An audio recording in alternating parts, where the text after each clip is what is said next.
ஊருக்கு பஞ்சாயத்து தலைவர். ஊரில் மரணம் நேர்ந்தால் பிணம் எரிப்பவராக மாறும் விசித்திர மனிதர். திருச்சி அருகே பஞ்சாயத்து தலைவராக பதவி வகிக்கும் ஒருவர் பிணம் எரிக்கும் தொழிலையும் விடாமல் மேற்கொண்டு வருகிறார். புதுக்கோட்டை மாவட்டம் குளத்தூர் தாலுகா மாத்தூர் மாதா கோயில் தெருவை சேர்ந்தவர் 54 வயதான அருணாச்சலம். மாத்தூர் பஞ்சாயத்து தலைவராக பதவி வகிக்கிறார். இவருக்கு திருமணமாகி சுந்தரவல்லை என்ற மனைவியும் 3 பெண் குழந்தைகளும் ஒரு மகனும் உள்ளனர்.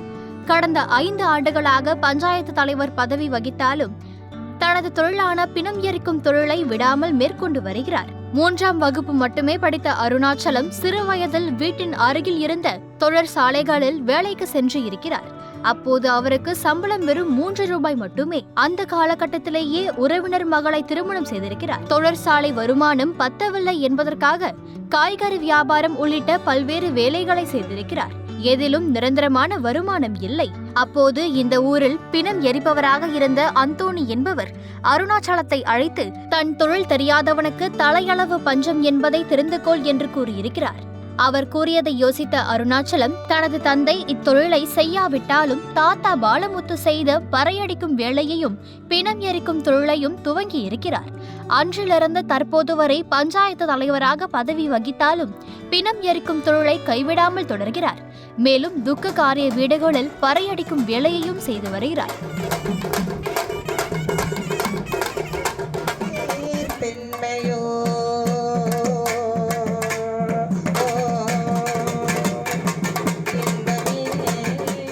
பஞ்சாயத்து தலைவர் என்ற ஒரு பந்தா இல்லாமல் ஊர் மக்கள் சொல்லும் வேலைகள் எதுவாக இருந்தாலும் அதை சிரமேற்கொண்டு செய்து முடிக்கிறார். சாலையில் அனாதையாக இருப்பவர்களை தனது சொந்த செலவில் அடக்கம் செய்கிறார். மனிதர்கள் மட்டுமல்லாது சாலையோரம் இறந்து கிடக்கும் நாய், ஆடு, மாடு போன்ற ஜீவராசிகளையும் இவர் புதைக்க தவறுவது இல்லை.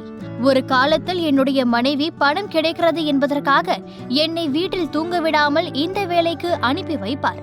ஆனால் இன்று பஞ்சாயத்து தலைவர் ஆன பிறகு ஏன் இந்த வேலை செய்கிறீர்கள் என்று கேட்கிறாள். பஞ்சாயத்து தலைவர் தேர்தலில் நான் போட்டியிட முடிவெடுத்த போது பஞ்சாயத்து தலைவர் ஆகிவிட்டால் யார் பிணம் எரிக்கும் வேலை செய்வது என்றுதான் முதலில் கேட்டார்கள். அவர்களின் சந்தேகத்திற்கு முற்றுப்புள்ளி வைப்பதை போல தலைவர் பதவியுடன் பிணம் எரிக்கும் தொழிலையும் திறம்பட தொடர்கிறேன். பிணம் எரிப்பதால் எனக்கான மரியாதையை பஞ்சாயத்தில் உள்ள உறுப்பினர்களோ பஞ்சாயத்து அலுவலர்களோ கொடுக்க தவறுவதில்லை. எனக்கு ஓரளவு எழுத படிக்க வரும். அதை வைத்து அரசின் நலத்திட்டங்கள் என்னென்ன இருக்கிறது என்பதை தெரிந்து கொண்டு மக்களுக்கு தேவையான பணிகளை உடனுக்குடன் நிறைவேற்றி வருகிறேன். நான் பஞ்சாயத்து தலைவராக இருந்தாலும் எனது வேலையை கைவிடவில்லை. அதே போல எனக்கு ஒரு மகன் இருக்கிறான். உடற்கல்வி ஆசிரியர் படிப்பு முடித்திருக்கிறான். எங்களது சமூகத்தில் பெண் கொடுக்க மாட்டார்கள் என்பதால் அவனை மலேசியா நாட்டிற்கு வேலைக்கு அனுப்பி வைத்திருக்கிறேன். ஆனால் எனக்கு பிறகு எனது மகன்தான் இங்கு பறையடிக்கவும் பிணங்களை எரிக்கவும் செய்வான் என்கிறார் தீர்க்கமாக. இவரின் செயல் தற்போது அனைவரையும் வியப்பில் ஆழ்த்தியுள்ளது.